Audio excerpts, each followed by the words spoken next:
From CBS News Miami, this is Facing South Florida with Jim DeFede.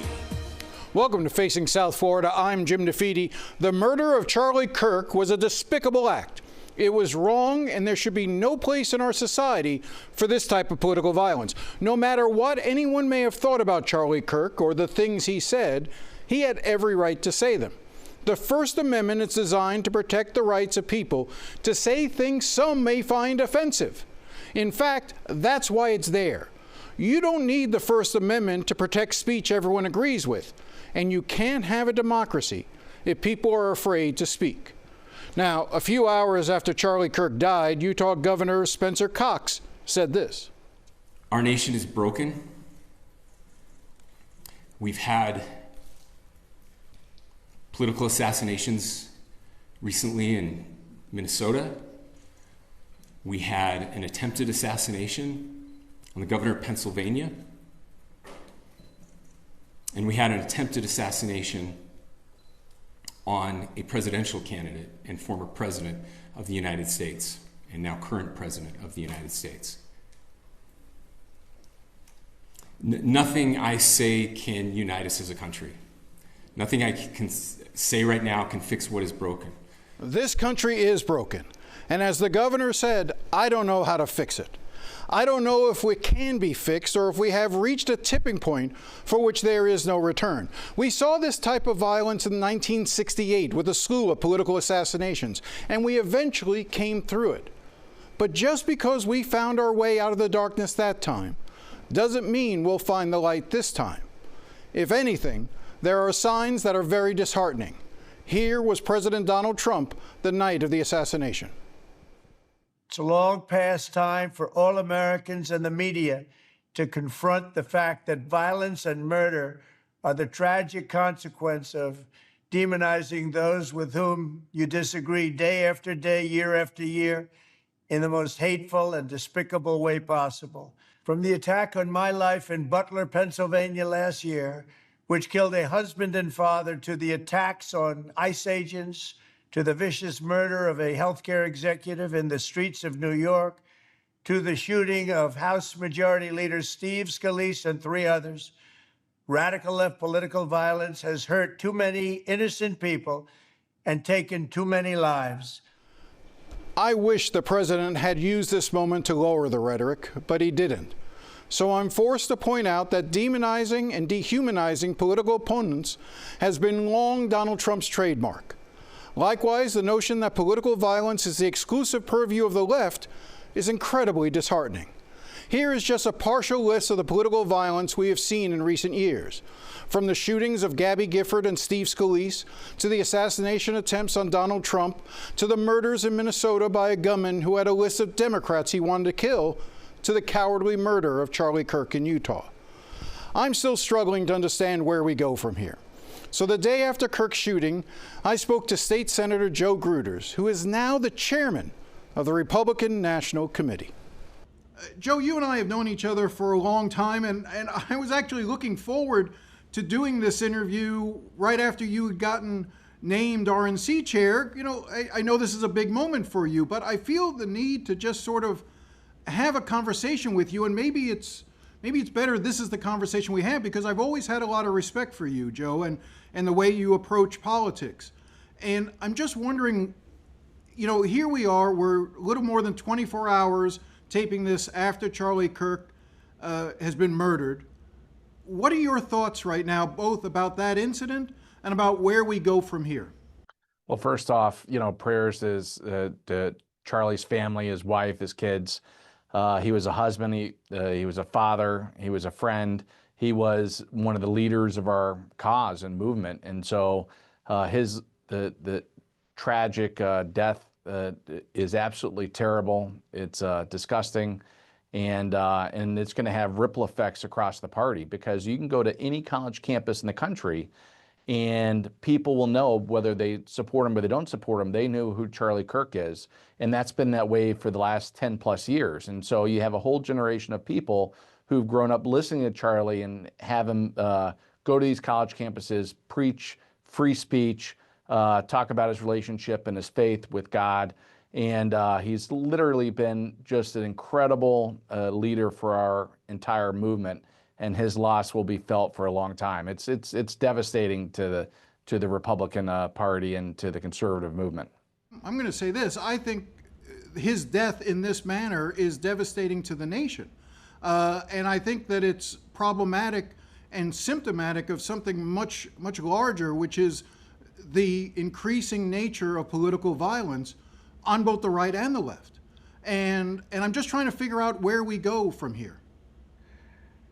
Listen, we gotta pray and we gotta move on, and we have to do what we can to try to reject the idea that if you don't like somebody or if you don't like their ideas that you have to resort to violence. I think that the far too often on the left, I don't think the right is radicalized as much as you see what's on the left. And I think the left, maybe it's the past 20 years of the desensitizing of the schools through social media and through things like this, where the most disgusting thing that I saw was all of the social media posts of people celebrating. And here you have a guy who is preaching respect, preaching freedom of speech, trying to bring dialogue to college campuses, regardless of where you stood. He would sit and listen to you and give you a response. You may not like it, but he always wanted to have the agree to disagree.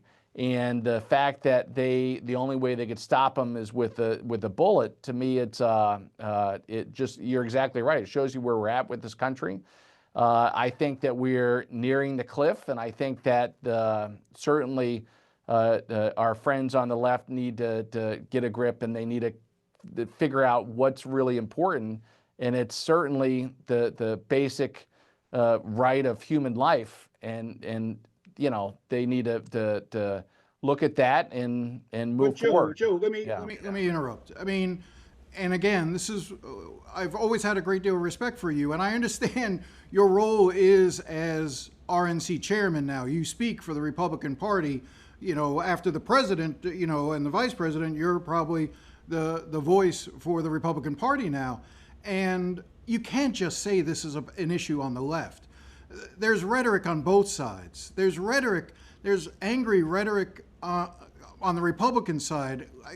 I don't need to remind you of the Minnesota lawmakers, or going all the way back to Gabby Giffords, the attempted kidnapping of Gretchen Whitmer and Nancy Pelosi and her husband. We can do the back and forth in terms of things that the right has said, things that the left has said. I'm just trying to, if your position is this is an issue on the left, we don't have to worry about what's going on in our house, then I think we are lost as a country. Listen, violence is never the answer, no matter what. No matter what side you're on, violence is not the answer. And you brought up a lot of different instances where I think it was not politically motivated. Where if you look at the last couple of events that happened on our side, where the former president, now the current president, Donald J. Trump, was almost killed in Butler, Pennsylvania.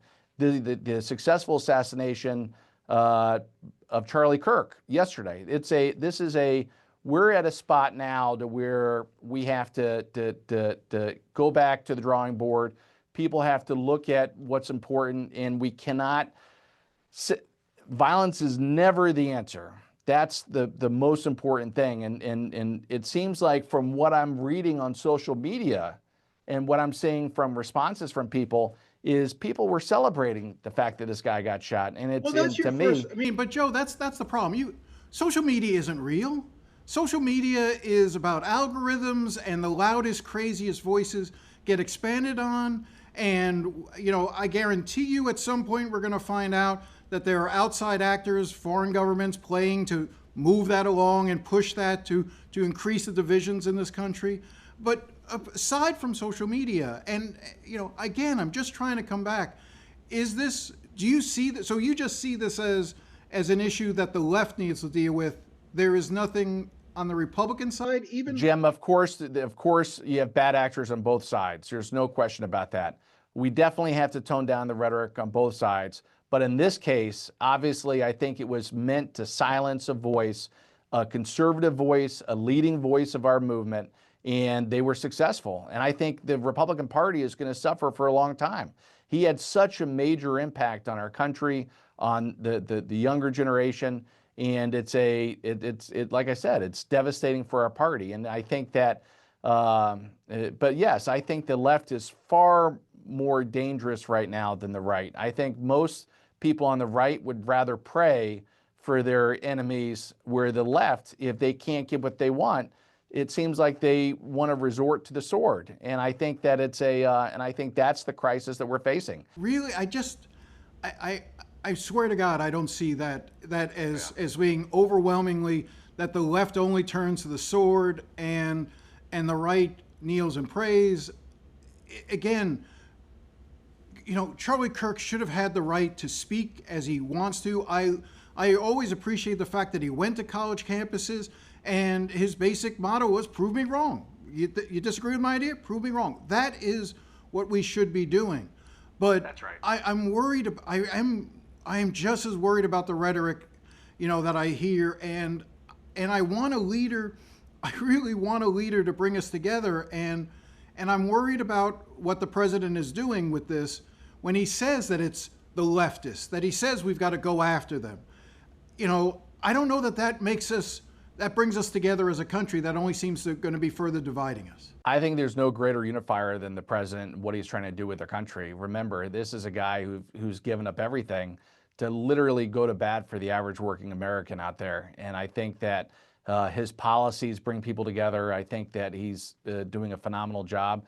And listen, we're going to move past this, and I hope people will look at what people say and have just an ounce of respect for other people. And you should never have violence. And yes, I agree. Violence is never the answer on either side. This was an absolute tragedy. I feel terrible for his family. I feel terrible for my fellow Republicans and the conservatives who looked at Charlie as one of our leaders. And it's just, like I said, it's a devastating event.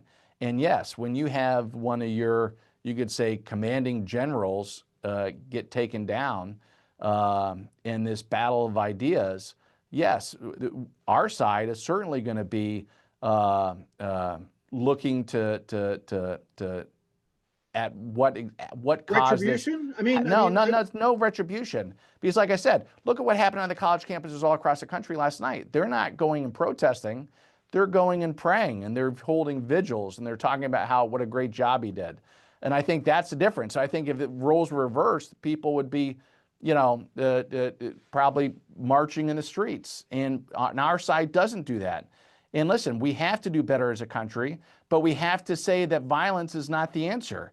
And any type of the violent retribution, any type of violent response should be dealt with swiftly, and these should be held accountable. And certainly, speaking of college campuses, should be where you have where a healthy exchange of ideas is a normal, common occurrence. Nobody did it better than Charlie Kirk. You never see him get upset or raise his voice. As a matter of fact, even when he was getting punched verbally over and over again, I always respected him because he always kept his cool, and he was always able to handle people with a kindness. And we need more of that. We need more people to be kind and less anger out there and less hate. Well, I certainly agree with that. Joe, as always, I appreciate your time. Thank you, Jim. I'm still not sure how we get ourselves out of this hole, but maybe if we stop digging that hole deeper, that would be a good start. Now, when we come back, I'll talk to Jennifer Jenkins, a former school board member from Brevard County, who is running to be the Democratic nominee for the United States Senate. Stay with us.